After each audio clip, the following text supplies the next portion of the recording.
Hi, and welcome to this edition of Fresh Hope for Mental Health.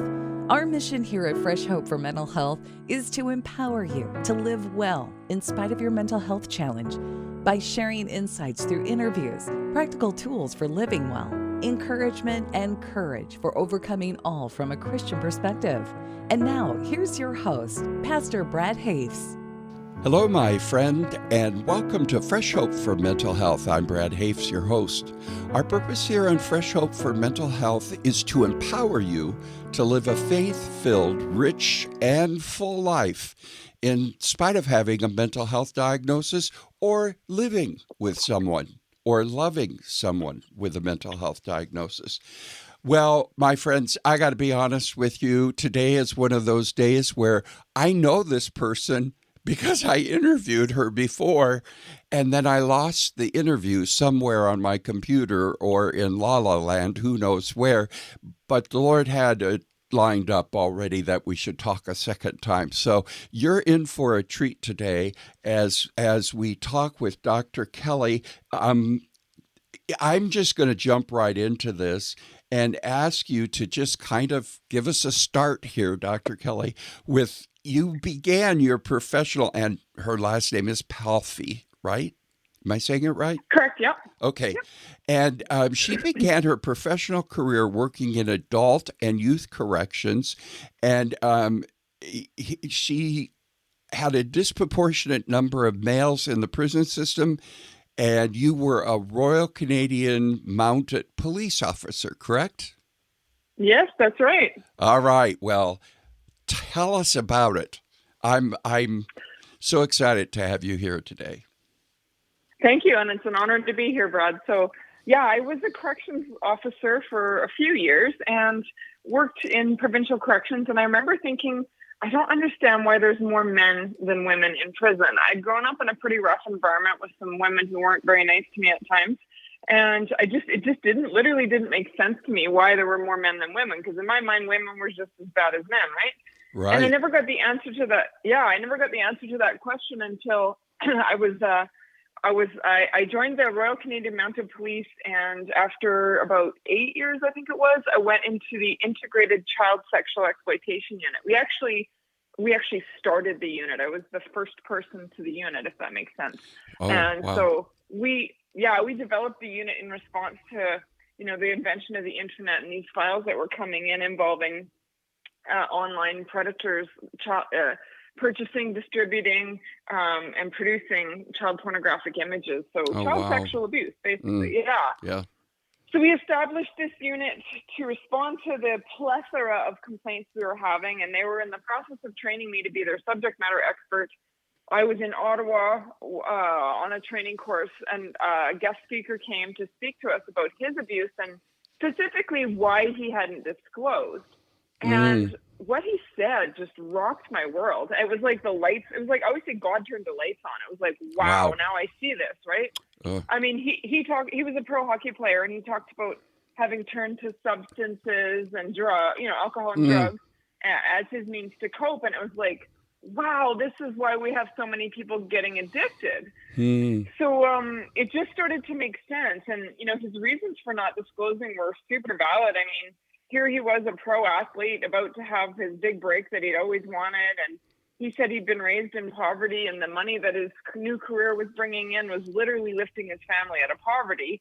So, of course he had to think twice about whether or not he wanted to ruin that opportunity, because his offender was his coach, who was also his means to make it to the NHL. Oh, wow. So this was Sheldon Kennedy. He has a book out called Why I Didn't Say Anything. It's not a secret. It's public knowledge, and his book is fantastic. It's available on Amazon. So anyway, yeah. So he also talked about living a double life. He said, in public, I held up this image, but in private, I was a mess and I was a victim, right? And at the same time, I was also experiencing significant bullying. In fact, I was sitting right next to one of my problem people in this lecture. And I was just like, wow, I get that. Like, he put words to what I was experiencing too. Like, mine wasn't a sexual abuse case, but I was, 7 years of bullying. It was just tormenting me. So on some small level, I related to him.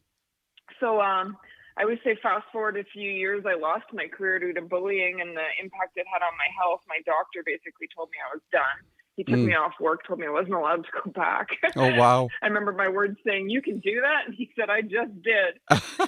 So, but the Lord had a plan, right? Right. I had already started my master's degree because I wanted to be a criminal profiler, and I didn't know what else to do with my life, so I just stayed in school. And one of my professors mentioned that he worked at this place called the BC Society for Male Survivors of Sexual Abuse, and I swear to God, it was what lifted me out of my depression was, God giving me this idea to be passionate about again, something that could, Wow. give me work satisfaction, joy, fulfillment, that kind of stuff, right? Sure, absolutely. So, so I decided to stay in school, and I made it the subject of my doctoral research with, why to find out why boys and men were not reporting their abuse, because we were seeing these images, we were seeing videos from offenders, and it would be, images of girls and boys, and yet we weren't getting any reports from boys being offended against. So Oh, wow. I was like, why is this the case? Yeah. So I decided to research it. That's the short version. Isn't that something? Yeah. Yeah. What did you find out? What was the bottom line? Why? Well, honestly, a lot of the things shocked me. I'll give you the ones that shocked me first were that, boys were not disclosing for similar reasons to what Sheldon Kennedy said, which was to protect their family, right? Like, in my research, a couple of my participants, their father was the pastor, and they worried about the reputation of the church or their father's career or whatever. So they kept quiet. Other times it was the father who was the pastor that was abusing. That was really gross. Yeah. I know. And then, just different things like that. And then the biggest, father's reputation. Mom and dad had too much on their plate already was another theme. One of the families one of the men that I interviewed, his family, he had a disabled sister. And so, not disabled. His sister was a foster child with lots of attachment issues. So all of mom's attention went to that. So he got very little. So he just felt like mom and dad couldn't handle it. Like they already had too much on their plate. Yeah. And another situation, the boy was living with, one parent who was sick and the other parent who was caregiver to her. So again, he felt like mom and dad already have too much on their plate. I can't burden them. Yeah. Isn't that and interesting? Yeah. Go ahead. I didn't want to stop you there. Okay, yeah. The most common reason was like a fear response. So it was either physiological, like the trauma had been so extreme that they physiologically blocked the memories of it. That was a big thing. And then, or fear of the perpetrator, right? That fear that, the perpetrator might've made threats towards them or their family. Like, if you tell, this is what's going to happen kind of thing. So, or if I don't take it, they're going to abuse my sister or my brother kind of thing. So yeah. So a lot of it was protecting family, protecting, there used to be this myth out there that, and it still exists today, I believe, that, if you were a victim of male sexual abuse, you're automatically going to be an offender. That was prevalent for a few. Oh, yeah. Yeah. Another big thing was just this lack of awareness of how much it impacted them. Like they were just like, yeah, this happened, but I don't want to think about it. So I'm just going to push it aside and, go on with my life and try to forget it. So that's like it is with so much trauma, isn't it? Yeah. Absolutely. I'm just going to pretend it didn't affect me. Yeah. And they typically only recognize how much it's affected them later in life when it's like your marriage is falling apart now or whatever, right? So I didn't realize that, for example, the reason I became a workaholic was because of my trauma. I just work my guts out so that I don't have to think, right? Yep. I keep saying to people, and as we work with trauma healing groups and even now pastors who have had trauma in ministry, to say to people, if you don't deal with your pain deals with you. Yeah, so true. You know what? This is going to sound hard, but I think the same would apply to churches, right? Because I'm starting to get calls from people saying, "Hey, my child was abused in the church, and they're just brushing it under the table. Oh gosh, Can yeah. you stand with us?" And I'm like, "Absolutely, I will." Yeah. Yeah. Well, and we've had people come to us in recent years where it's so, especially, I don't know, you expect things to be different in the church. And so when things like this happen in the church, it just becomes it's almost like a compounded Yeah. Oh, trauma. I it mean, is. not to Oh, it minimize any other absolutely is. trauma out there, but yeah. It's the worst kind. What do we call it? Sanctuary abuse. When you're abused in the one place where you thought you'd be safe, right? That is the worst abuse. Yeah. Yeah. Oh, absolutely, it is the worst. Yeah. And it isn't always the pastor. Sometimes it's other people in the church, for sure. but the church setting is too trusting sometimes or something, because it seems like it happens easily right underneath people's noses, so to speak. Absolutely. There's a book which was horrible. It was a good book, but the content was awful. It was all about what offenders say about their environments where they do the most offending. And they were saying, churches are easy targets because these folk are supposed to believe the good in people, right? Like, you can look them in the eye and lie to them and they'll believe you, Oh, yeah. Wow, it's terrible. Yeah. So, yeah, you're right. I'm not pointing fingers at pastors. I'm saying pedophiles will purposefully infiltrate churches. Yeah. Yeah, we've just started a thing we wrote and put together for healing the heart wounds of ministry for pastors and their spouses, because I went through a mini church war since the last time we talked, and I tried to find articles on when people abuse pastors, emotional abuse. And we live in a world that is filled with trauma and abuse, and people continually minimize it. And isn't that why we face so many things as a society? Why so many people are addicted? So many people are in jail. So many people are in prison. Because the pain is dealing with them.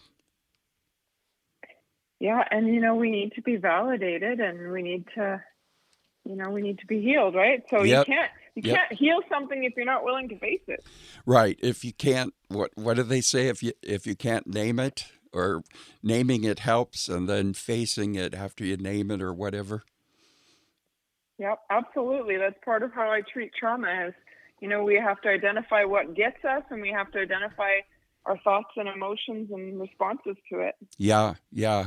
Well, now, out of all of this came a new career for you, or the career the Lord had called you to, and you wrote a book. And I want to know about the book. Yeah, okay, yeah. Well, I was done my grad school and starting up my practice, and just one day I was like sitting there trying to book myself flights to go to the States and coordinate a couple hotels and a couple airlines to make a couple courses work, and my head just started spinning, and I said, "Lord, can you just give me a clear head so I can book these courses?" And I actually said, "Don't you want me to go on these courses?" And he said, "No, I want you writing that book." And I was like, "Whoa." Oh. Yeah, so I knew what he meant. So I wrote a book about my research findings, which was in regards to why boys and men were not reporting abuse. And so it's called Men Too: Unspoken Truth About Male Sexual Abuse. And it's meant to support male survivors, and it's meant to provide awareness to frontline workers, anybody who, everybody really, honestly. I know they say you're supposed to narrow your audience down, but I'm like, well, everybody needs to know this. Yeah. Well, in the mail, I go and I teach in the jail every week, and have been writing a curriculum that I'm almost done. It's about 18 to 20 lessons for emotional, spiritual, and mental health healing, if you will, all the way from EQ to trauma, what it does to your brain, blah, blah, blah, to help I'm doing it with men. And so I'll ask sometimes, how many of you were sexually abused by somebody? And it's just shocks me, when you see almost sometimes it's the majority of the guys in the unit. And Mm-hmm. what I hear from them is that one of the problems is that somehow they get into their mind or their head, and maybe it's because you're a male or whatever, but that they kind of believed in the back of their head somehow they were to blame for it. Oh, They absolutely. initiated it, and they were Absolutely. open to it and wanted it, you know. That is the whole goal of the offender, though, right? Because they typically establish a loving relationship before they offend. They do this with the full intent of leaving the victim feeling confused, right? Oh yeah. So they'll engage in a relationship with these boys when they're just below their age of preference to offend against, right? Say if an offender is interested in a 12-year-old boy, he'll befriend him when he's 11 or 10, and he'll start a relationship with them, and it gets to this point where they're having a blast. And this is the whole grooming process. I actually did a whole series on this with Focus on the Family, and I'm literally writing another book just about this for mothers and stuff, but like to keep their boys safe. But yes, it's the full intent of the offender to confuse the boy, leave him feeling like he was a willing participant, because a confused boy will not report. If he thinks he's responsible, he will not report. And they will use all kinds of things to say, oh, we just got so close. Like, they'll remind them of how much fun they had in the past. They'll make them believe that the relationship became like a seduction rather than abuse, right? Like it's a seductive type abuse. So, but it's still abuse. Right. Because what happens is, after they're sexually abused, they push them aside. They might do a few maintenance behaviors or whatever, but that's it. Yeah. Oh, now, does an offender actually go through and think these things out, or how do they, you know what I'm saying? Are they that 100%. strategic? Oh, it is their full life focus. Oh Brad, my. you and I could be focused. Yes, no, you and I would be focused. Like, I want to get my PhD done, or I'm going to finish my ministry school, or I'm going to start up this ministry. That's the way they think too. But 10 times the prevalence. Like, they will go to school, get an education so that they can be in an environment where they will have access to children. Oh, They don't care about whether they're a coach or a teacher. Their whole goal is to get themselves in what we refer to as like a target-rich environment, right? Where they'll have lots of people to choose from. So, my gosh. it is so. That's the thing that people don't typically understand, is the intensity of their deception. Well, and it's connected motive. to their sex drive. I would assume it's like absolutely. my food addiction. You have to go into the lion's cage 3 times a day to feed it, and those are primal drives. Yeah, absolutely. And the fooling people along the way is part of their excitement. Absolutely. It's exciting to them to fool people along the way. What I have grandsons that are just 8 and 9 right now, and what would their moms or their parents need to know about looking, what should they be watching for? What should they be aware of, to keep their boys safe? Well, one of the things that I say is, if something seems too good to be true, it probably is, which sounds terrible when you're a Christian, because we know the Lord can do abundantly more than we could ever ask. But when it comes to someone trying to have access to your children, if something seems too good to be true, red flag.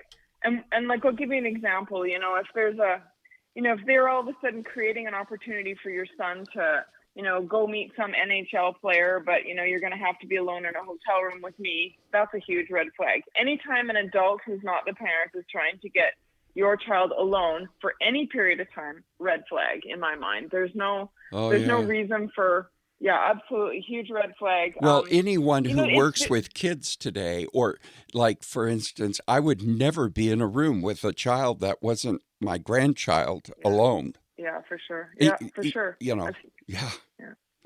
But they'll try to convince you that they're fighting the same fight you are. Like, we have to stay together to protect our children, that they'll jump on the bandwagon, but they are the problem. It's like the wolf in sheep's clothing, right? Right. Oh boy. So absolutely, they'll be the one. There's a book that I read a while back. It's not faith-based, but it's all about like spotting the offender, right? It's all about like, for example, they'll say like, they'll have vague references. They'll have moved a lot, sometimes because when they get reported or the rumors start to fly, they'll just move, right? And, the problem's gone, so we don't deal with it, right? So they'll move on to a new community and do the same. Asking you to bend the rules a little bit. Hey, Johnny needs to go to the bathroom, but my chaperone is, she had to leave for half an hour. Can I just take him myself? Asking you to bend the rules, those kinds of things, right? Oh, wow. Yeah. Yeah. Do they tend to Go ahead. choose the education route to have more access to children, or is there any like pattern that you see? Well, I mean, sports is a huge arena, right? Yeah, because you've got the kids with their hopes up, you got the parents letting their kids do their unfulfilled dreams, the hope of stardom. And, in sports, there's so many, like, in the grooming process, the first physical contact is often non-sexual, right? So, like, they'll get the kid used to being touched by them, for example. So this is why sporting venues are so easy access for targets, like the Penn State University guy, right? Kind of thing. Yeah. Like, because they have a reason to touch the kid, like they'll be saying, you got to use this muscle group or whatever, and they're touching it and making the kid fire this muscle group or whatever, right? Like they'll use those opportunities to get the child used to being touched by them. And they'll do it right in front of the parents because the parents are deeming it acceptable. So therefore the child thinks this is okay, right? Yeah. So yeah, like, that sporting events, often, kids with talent, for example, or, they'll target the kid with a lot of talent, or they'll target the kid with a history of lying. Like it goes on both extremes, right? So, they'll look for an opportunity where there's a parent with a need and they'll fill that need. Yeah. Yeah.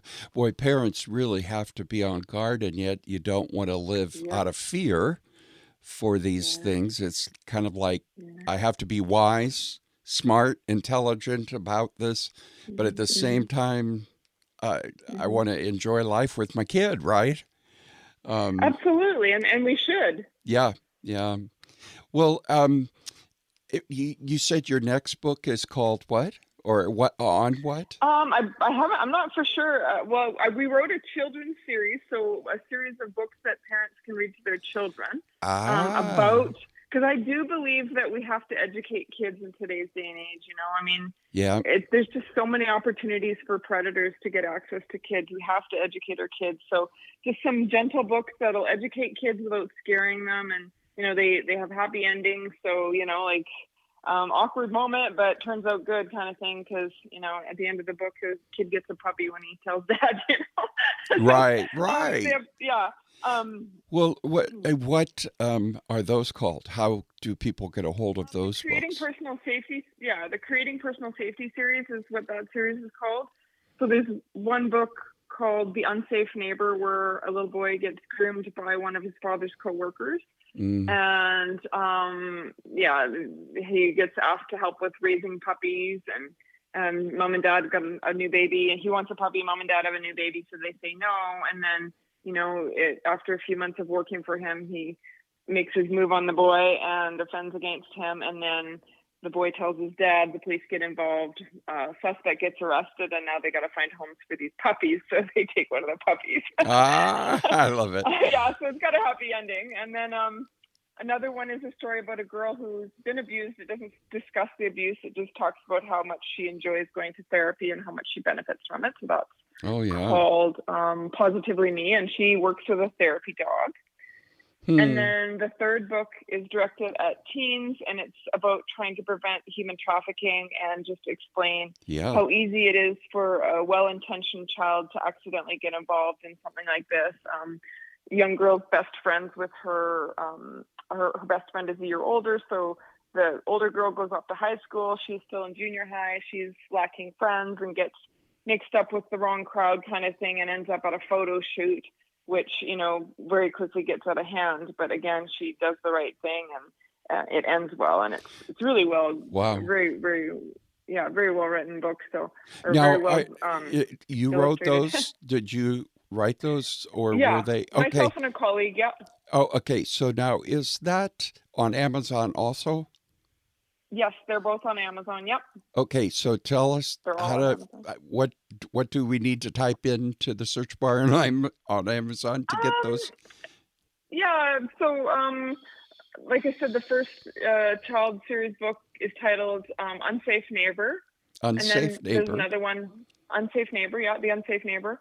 And then Positively Me is the second one. And then Unfriend Her. That's a pretty easy title to remember. Unfriend Her is the third one.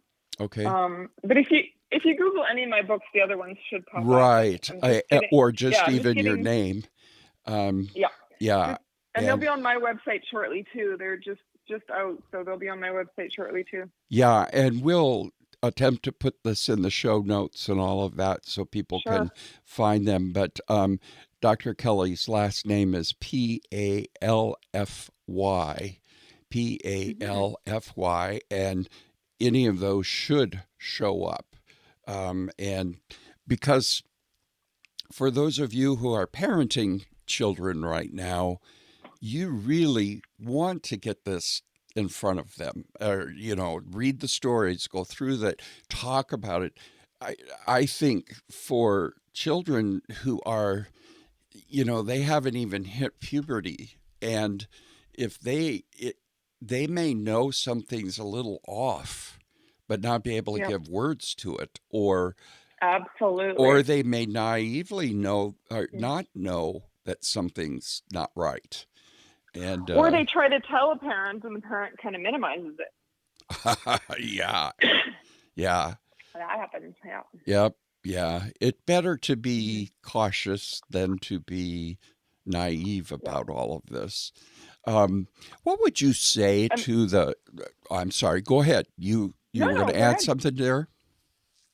Yeah, Pastor Brad. I was just going to say, the biblical principle, the law of first mention, applies to children, right? Because which is this idea that whatever you hear first is what you take as the truth, and everything else you compare to that truth, right? So this is why we have to teach our children first, right, about healthy sexuality and healthy, like what's allowed for touch and your private parts and all that stuff, right? Because and even as much as people might think it's controversial, the idea of masturbation, right? Like whether or not you're going to allow your children to do it, we need to be the ones to teach children about that, because if they learn from an offender, it's going to be really hard to undo what they learn, right? So.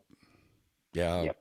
Well, now I'm going to assume that there may be men listening to this podcast who either have blocked memories, or they are afraid to go there, or, and be it far from me, I am not an expert in this area, but you wonder how many times people are confused about their sexuality who have been abused. And so what would you say to that person? What would you say to someone in encouraging them to, begin the process? Mm-hmm. Well, I think, education is key, right? Like, for example, understanding trauma and how child sexual abuse can affect an adult man, right? Like, it might not necessarily be, I'm not sure whether I'm attracted to men or women. What it could look like is, this need to continually prove themselves. So this is where we're seeing infidelity in marriages, men addicted to pornography, right? So, these images of women in the pornographic sense are always, so eager and so willing. And that is sort of, the way these men who are struggling with this kind of stuff sort of get their tires pumped back up again, when their wives are, not doing that as frequently or as fervently as they maybe did when they first got married. So, so this is one way that it can manifest. So, just sort of being aware of, the ways trauma can impact you in that area. Yeah. And trauma can, if people work through their trauma, there could be healing. And especially as Christians, Absolutely. we have to believe that. Many years ago, my wife and I were trained as marriage enrichment leaders or facilitators, Mhm. and it was like a 2 or 3 day training, or maybe longer. And one day we were in there with the guy that was teaching us. Uh, we were in the class early, and he looked at me and he said, "So, Brad, when are you going to work on your issues?" And I thought, Mm. how dare you say that? I don't have any, blah, blah, Wow. blah. Oh, And don't we all? yeah, well, today I can say, oh, yeah, Yeah. I got a lot more work to do, you know. Um, but it's interesting because when we cover up our pain, when it gets triggered, or when somebody throws a rock at it, so to speak, it just screams, you know. Well, and the other thing that I would say is that, if you're um, not wanting to look at your own pain in that area, you might not want to look at anyone else's. So, you know what I Yep, mean? Like, yep, yep. I've been a psychologist for 7 years, and I started to get jealous about the work I was doing with some of my clients. So I was like, you know what? I need to go do my own work. And I actually did a lot of work last year with somebody just on my own childhood stuff. Oh, And it yeah. was, yeah, I can tell you, like, trying to heal other people from a place of your pain versus trying to heal people from a place of your healing Yep. is so much different. Yeah. Well, yeah, I could say that within ministry. There were Yeah. years I was doing stuff like during the week we had something called, I don't remember, it was Oasis or something like that. And I was covering topics that I desperately wanted to cover. But Hmm. yeah, and today I could cover those topics, and I bet I'd do it vastly different, or um, Oh, just the approach to it would be different. Because okay. hopefully I'm speaking a little bit more from a place of healing, or Hmm. receiving healing in them. But Yeah. yeah, Me too. yeah. Well, it's a lot better just saying, "Hey, you know, I'm a work in progress, and God is patient, and I'm so thankful." Yes. Hallelujah. Yeah. Me too. Yeah, yeah. Well, anything else that we haven't talked about that maybe you want to make sure to tell us about? I guess my take home would be just that this is a way bigger issue than most people know. Like, Mm-hmm. I really see it, male sexual abuse, as a hidden epidemic. And, I know you're doing work in prisons, and that is amazing. I absolutely bless that, but not, but, whatever. However, a lot of, like, this is not where the bulk of our male victims end up. They are still wandering around society as CEOs who are workaholics, Yeah. and Yeah. Yeah. yeah, absolutely. Like, it's like it, when I did my research, none of my participants were, struggling with their careers or whatever. They were all well-established men in their careers, married men, divorced men. Yeah, struggling with this. Yeah. Sometimes I think, I don't know if, have you ever compared like how men are wired and think through these things versus how a woman is wired and would think through Absolutely. these Yeah, things? I talk about it in my book. Like, even just the way offenders will use, like, the male anatomy, and the fact that men will get aroused during abuse kind of as, evidence that they enjoyed it, which is a lie, right? I mean, it Mm-hmm. starts off as trauma, right? Absolutely. Men are wired differently. I talk about that in my book for sure. Yeah. Well, and, it's not to say a woman might not have the same physiological response, but it's way more obvious to a man, right? Right. It's Right. easy for a woman to deny that, whereas a man can't, right? Mm-hmm. Yep. Yep. Absolutely. And where it's just a physiological issue, or Yep. a function of the body. Yep. Yeah. Well, this is just sadly informative. Mhm. How Yeah. else do I put it to Hmm. say? And I would suspect that many people that have experienced childhood sexual abuse end up with mental health issues all of their lives if they never look at it. Yeah, at the very least PTSD, which is like really hard to navigate if you don't know what, I mean, it's very Right? treatable, Yes. but you still live with it. I mean, I live with PTSD, right? And I'm Hmm. still functioning, but yeah, it's very difficult to navigate if you don't understand it Yeah. and you don't know how to manage your symptoms. I actually have developed like a 8-part course series for churches. I just haven't implemented it yet. Maybe Brad will have to talk. Oh, yes. I want to talk with you. Yes. Go ahead. Mhm. What is it on?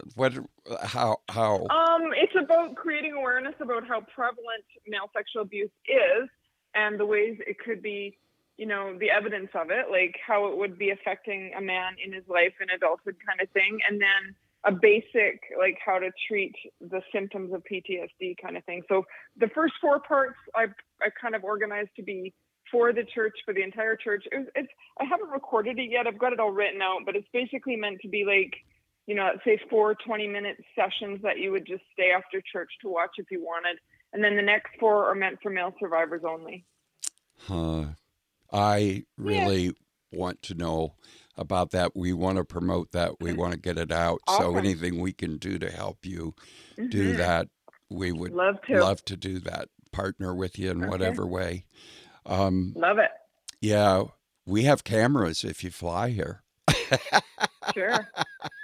Awesome. Where do you live? In Omaha, Nebraska. Lovely.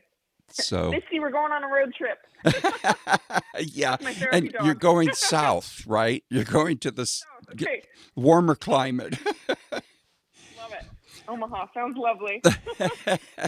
Well, listen, thank you so much for being willing to do this a second time. And maybe someday thank you so much. Well, maybe we'll find the other one and we'll be able to put both of them out. Who knows? But we can just move forward too. No big deal. Yeah. Well, listen, I appreciate it so much. Would you be willing to close us out with a word of prayer? Absolutely. I'd be honored to. Thank you. So, Father God, I just thank you for this opportunity, Lord. I pray, Father God, for anybody listening to this, Lord, give them ears to hear what it is you want them to hear out of this message and to act on anything you want them to act. If there's anything you want someone to do, Lord, give them the courage to do that. Give them opportunity, privacy, and just, courage to take any action, Lord. And for any male survivors, I just pray that will be listening, Lord. I pray blessing and favor and healing on them, Lord. Yes. I always say I can help, but only you can heal, Lord. Only you can heal, Father. And we we lay them at your feet, Lord. Some of these men don't even know how badly they're hurting, but you do, Lord. And we ask for healing in all those secret places and blessing and favor on Brad and his ministry, and especially on his prison ministry, Lord. So thank you, Father. And we give you the glory. Thank you, Amen. Lord. Yeah. Well, my friends, this has been another edition of Fresh Hope for Mental Health, and we're so grateful that Dr. Kelly Palfy has been with us. And is there a way how people might communicate with you directly? Do you email or? Yeah, I have a website, kellypalfy.com, and then my email is kellypalfypsychology@gmail.com. Okay, so Kelly Palfy psychology@gmail.com. All right. Yeah. Well, thank you so much. My pleasure. I really appreciate you, and I appreciate those of you who are listening. And if you have any questions, input, if you have ideas of what we might cover and things like that, just email me, Pastor Brad at freshhope.com or freshhope.us, excuse me, Pastor Brad at freshhope.us. I do read all my emails. I might be slow to respond, but I will get back to you. We're on all the social media, YouTube stuff and all of that. Would you do me a favor? If you found this podcast on iTunes, especially, if you'd leave a review, honest review, that helps other people find our podcasts through iTunes. So, we have books, we have groups, we have all kinds of things. And be sure and tell your friend about the podcast if you would, or share it on social media. So, my friends, until the next time, may the Lord continually fill you daily with His hope, fresh and new. I'm Brad Hafes, and this has been another edition of Fresh Hope for Mental Health. You've been listening to Fresh Hope for Mental Health. If you have an opportunity, please review, share, and subscribe to the Fresh Hope for Mental Health podcast on iTunes or on the service that you use. We encourage you to share our podcast on social media with your friends and family. Previous podcasts of Fresh Hope for Mental Health can be found at freshhopeformentalhealth.com, iHeartRadio, Stitcher Radio, and iTunes. Fresh Hope is one of the leading networks of faith-based peer support groups internationally.